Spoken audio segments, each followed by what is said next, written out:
Erik, give me your reaction to these comments we are hearing from Alexis Tsipras. He's asking his people to vote no, but he's also saying, I'm not actually daring the creditors to kick us out of the Eurozone. Well, that's what he wants everybody to believe. He's finished speaking, Olivia, just moments ago.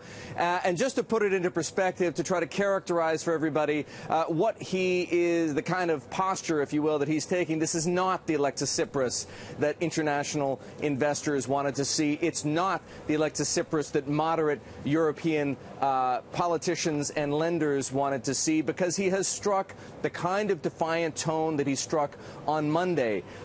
And saying, in addition to continuing, the news, I suppose, the headline, if you will, is that the referendum is going forward as scheduled on Sunday. And as you pointed out, he is urging Greeks to vote no, which is to say to reject the bailout proposal from Greece's European creditors. He says it's not about the euro.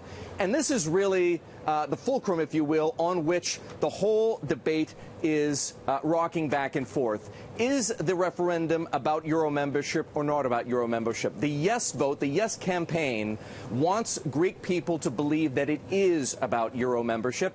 And there's good reason to believe that it is, because that's how it's interpreted back in Brussels, for example, and Berlin. But Alexis Tsipras says it is not about euro membership. He says that Europe is to blame for shutting Greece's banks by limiting the liquidity assistance available to the financial system.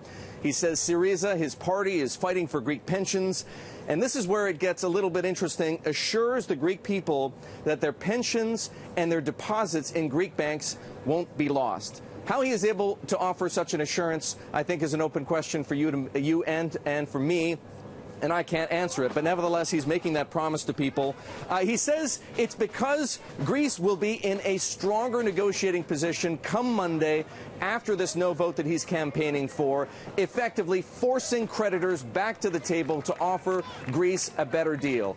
Again, given what we've heard from Angela Merkel, from Wolfgang Schäuble, Merkel spoke moments ago, said she's still open to a deal with Greece, but certainly not on any better terms. It's really difficult to see how Mr. Tsipras, the Prime Minister, can make these kinds of promises, Olivia. And Erik, this really is a fast-moving situation. So Tsipras is speaking in the building behind you right there. You mentioned that Merkel was just speaking. There you see Matteo Renzi, the leader of Italy, speaking. He is at that press conference with Chancellor Merkel. I'll just read you some of the headlines coming from Matteo Renzi. He actually says the Greek referendum is a mistake. He says it's an error, but he will respect the Greek people's will. He says it's unthinkable that Italy and other governments are going to fund Greek pensions without reform. He says we can't afford Greek shipbuilders that don't actually pay taxes.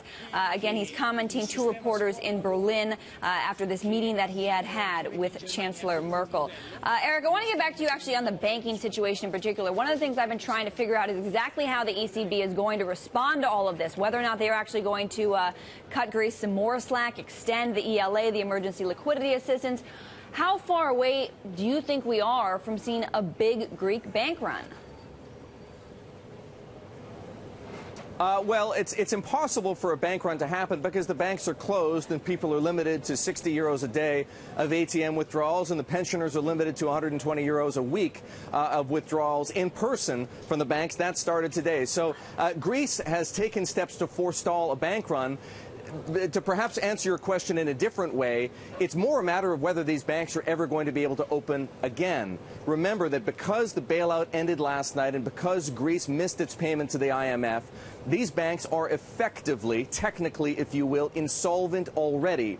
That's going to make it awfully difficult for them to reopen, as the government has promised on Monday, regardless of the referendum result. There is speculation, if you will, going around Athens right now that it's going to be weeks before the banks reopen. Some people have even said to me it's quite possible they'll never be able to reopen in their current form.